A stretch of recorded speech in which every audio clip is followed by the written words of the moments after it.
Welcome to the Building Newfoundland and Labrador podcast, dedicated to exploring the interesting journeys of the people in the provincial construction industry. Presented by the Newfoundland and Labrador Construction Association, produced by Gale Force Winds. Join us as we chat with the inspirational individuals that ensure the continued growth of the construction industry and the province of Newfoundland and Labrador. And welcome to the Building Newfoundland and Labrador podcast. Very special podcast. This is the end of the Gala night, and tonight we're going to be in conversation with the main award winner, the Hall of Fame, Roy Parsons. Roy, why don't you go ahead and just introduce yourself? Well, I was born in St. John's and grew up in St. John's, graduated from Prince of Wales College in St. John's, went to Memorial University, and then when I was doing engineering, wanted to study engineering, you had to go to Nova Scotia to get your degree then. So I finished my degree in 1965 and came back to Newfoundland and went to work in engineering work and in construction. And around 1982, I specialized strictly in steel work, doing structural steel work and also engineering work. And I've been doing that ever since 1982. I've been doing engineering work, structural engineering work, since the late 60s, really. So, Roy, always your own company, or did you work for other people initially? Well, no. I went to work with my father, who has a small construction business initially, and then, as I said, in 1982, then I became the major shareholder in Steel Fab Industries. And I was owner of the engineering business, which I still have an engineering business. My family owns the steel business, and we also have a business called W.H. Parsons Limited. W.H. Parsons Limited. W.H. Parsons was my father, so we set up a holding company which has, real estate here in the city, and there's rental properties and residentials and stuff like that. So there's a combination of mainly three companies that we own and control as a family. Wow. Yep. And how many family members are involved in the business? Well, it depends on which business and so on, but It's primarily only four. Okay. Yeah, primarily only four people of the family. No, six now. Yeah, and Roy, kids? How many kids you have? Well, I have one daughter and one son. Okay. My son's also an engineer, but he lives in England now. So he's active in a lot of different things. Actually, he's a specialist in designing and fall protection systems, and he works with a large international company called Key Safety. Okay. He's got a very important job with them, and he still maintains contact and ownership in these companies here in St. John's, right? Roy, For me, I'm 80 years old now, and I still think I'm 50. Roy, your son Bill was in the Navy with Jury and I. Yes, So we served in the Navy with Bill. Yeah, he did 3 years at CMR at College Militaire Royal, and then he did industrial engineering actually in Nova Scotia and graduated in Halifax. Yeah. And he was in the Naval Reserves all that time. Right. Yes, And we served with him actually in the Naval Reserve. That's going back 35 years now. Yeah. Now he's 53 now, and he's just as bald as I am, so he got that family trait. And daughter? What's your My daughter Linda, she spoke here tonight too, yeah. She's 49 now. Yeah. So she's in the business with us too. Right. She's managing director of the holding company, and she's actively involved with all the other businesses as well. Right. And she has one daughter. So. Right. And Roy, I know that your wife served on the board of the Children's Wish Foundation. Oh, yes. I used to work at VOCM. I got to know your wife back then. Yes. So if my name is familiar, so you've given to the community as well. Yeah, well, my wife and I both actually, but primarily my wife, were big volunteers with the Children's Wish for a long, long time. We were the first volunteers after Elmer and Lloyd Matthews and George Seabright when they started the Children's Wish Foundation in Newfoundland. My wife, who's a nurse, right, she said, we should go support that. And we were the first actual volunteers. And my wife served as chair president there many years. I guess for at least 20 years. We were Very involved familiar. with that. Well, the office was across from mine at VOCM, and Yeah. Derek DeLuche was running the office. That's right. And your wife was chair, right? Yeah, she Really served incredible. she served on the national board for a long time too, right? My wife So, did. a family that has a business, but also gives time to give back to the Giving community. back to the I was in St. John's Rotary Club, past president of that too, right? I was in that Rotary Club for over 25 years. And finally I said, well, it's time for some of the young fellas to do that stuff. But I was a Rotarian for a long, long time as well, right? No, I believe that, as I said, that, that people in the province who get an education should not try to leave immediately. They should try to stay here and make a life here and contribute to the growth and development of the province. Because if our brain power keeps leaving, we're going to be forever looking for brain power to come in. Same with our doctors. We go to medical school. Our doctors should be all staying here. We shouldn't. I mean, this is a major problem. We've always had that problem, right? Always had the same problem. Everybody thinks, oh well, I need to go. You don't need to go somewhere else to be successful. If you have determination and you have the drive to become successful, you can be whatever you want to be. You don't have to go to Toronto. You can stay here in Newfoundland. I mean, I love to stay here in Newfoundland and drive around on my motorcycle and look around and say, there's people all over the world who would pay a fortune to see and experience what we take for granted every day. We take it for granted because it's right here at our doorstep. And for a person who doesn't live near the ocean, they want to be near the ocean. We can go down anytime and look at the ocean and experience that. It doesn't cost us a cent. But there's other people, they find they have to spend a fortune just to be. I have a house that they live in three months of the year, close to the ocean. I mean, there's so much in this province that we have, everywhere, but we just don't. It's so common for us that we don't appreciate it until you leave. Can you imagine? Just think about during COVID now. Most of us weren't living in big high-rise. What would you do if you were in Montreal, downtown Montreal, living in a 20-story condo building, and you're not allowed to get in the elevator except 2 people at a time? Yeah. How are you going to get to your apartment? And you know what? A lot of people in these places suddenly realize how important it is not to be in those big high-rise condos. You know what I'm saying? Oh, I do. Listen, you hit the nail right on the head. Oh, man. Roy, tell me this. You're an avid motorcycle. Yeah. Always a Harley guy? Pretty much, yeah. Not always. When I was young, I was driving the Triumphs, right? Yeah. Tell me about why motorcycle is so important Oh, to you. listen, I'm also a pilot. I had my pilot's license since I was 18 years old, right? Okay. So I'm also a private pilot. But flying and motorcycle driving got a lot in common. You can't do things quickly, when you're at the controls, you have to just do them in a slow, methodical manner. You never move quickly. Same thing with an airplane. You never try to turn the airplane quickly. You take a slow approach, everything is all controlled and even, and and same thing with driving a motorcycle, really. Same thing. Just to bring it back to another thing I heard, you're a bit of an avid golfer, I hear. Well, I'm more of a curler than a golfer, actually. My Lord, my wife curling, and I, golfing. my wife and I curled for, I'd say at least 40 years, maybe more. And we didn't stop curling until we started going down to Florida for like 5 months of the year. I've actually curled in Florida. There's only one place in Florida to curl.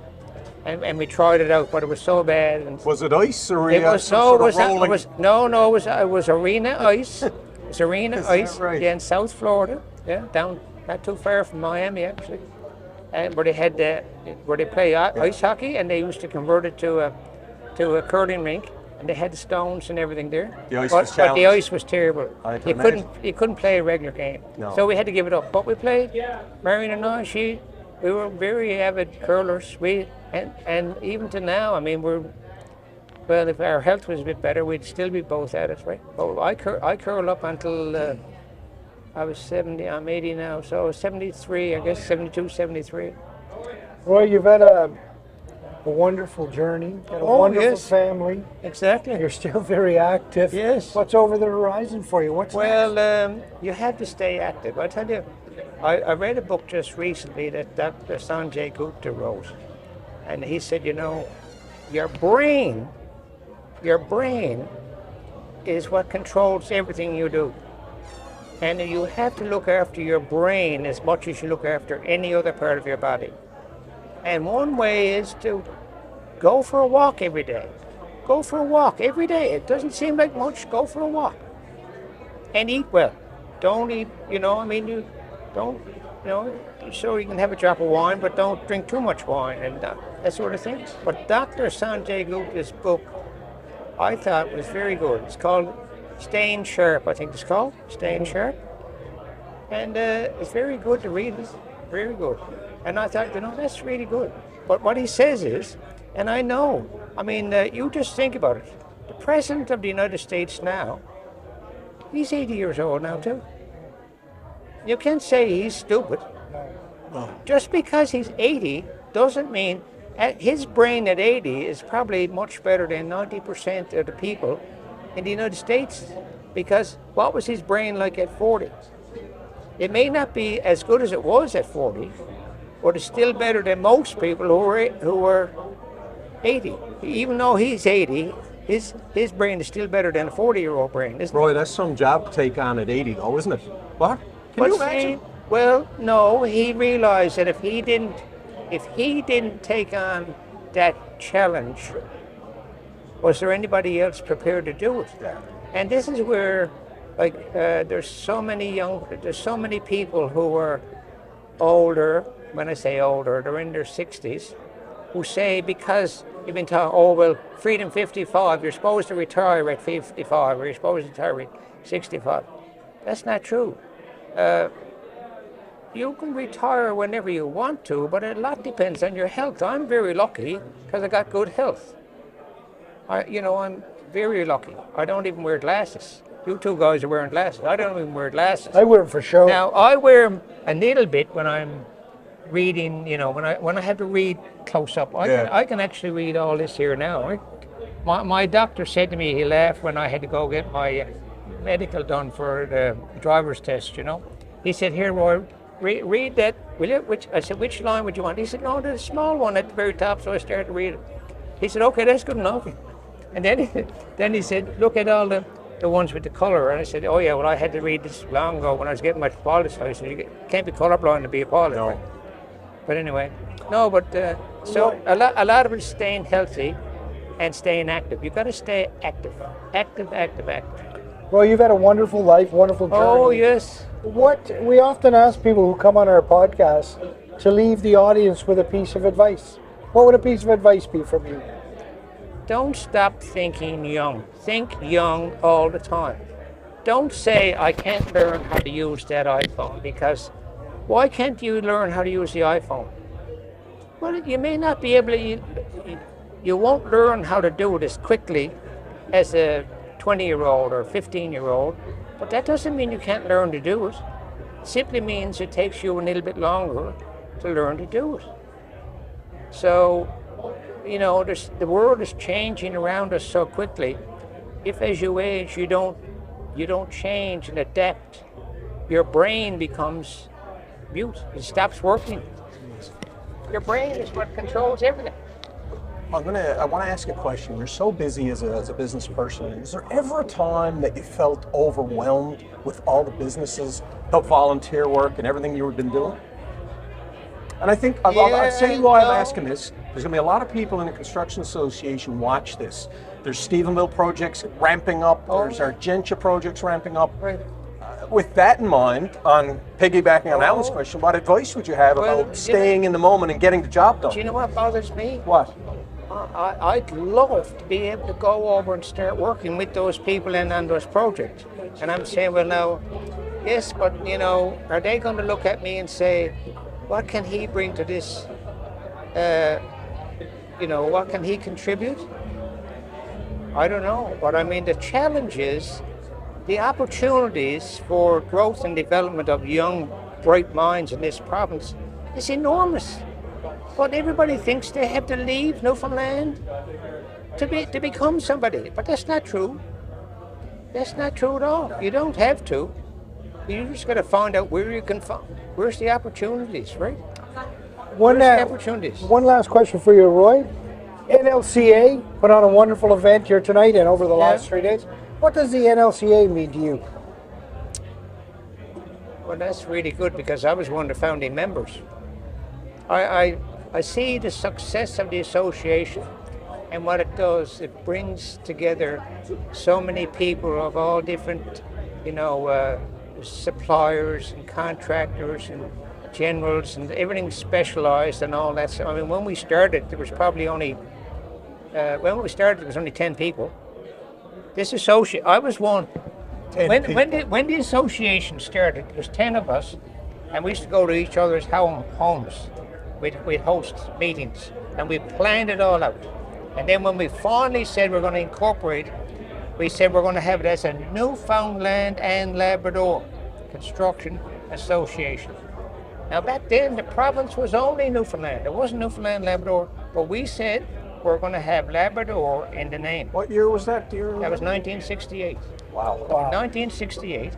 And we got a new logo now, but the original logo, which actually I designed, was two triangles that were locked together, one representing Labrador and one representing the island of Newfoundland.